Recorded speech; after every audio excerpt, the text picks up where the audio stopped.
আলাইকুম রহমতুল্লাহ। সম্মানিত প্রিয় বন্ধুগণ, যার বুকের মানিক হারা সে বুঝে কত যন্ত্রণা।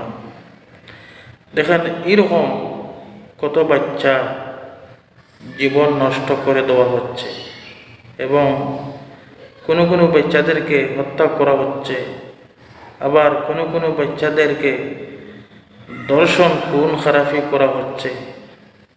কোনো বিচার হচ্ছে না, ফাঁসির রায় হচ্ছে কিন্তু কার্যকর হচ্ছে না। এই হলো আমাদের বাংলাদেশের বিচার। দেখেন, আসিয়া হত্যার কোনো বিচার হয় নাই এখন পর্যন্ত।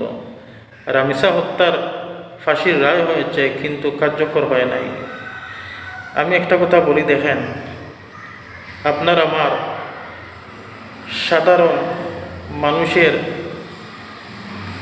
বাচ্চারা এই বাংলাদেশের ভিতরে থাকে, তো তাই আর ওদের বাচ্চা কাচ্চারা লন্ডনে দেশের বাইরে থাকে, তাই তারা দুঃখ কষ্ট বুঝতে পারবে না।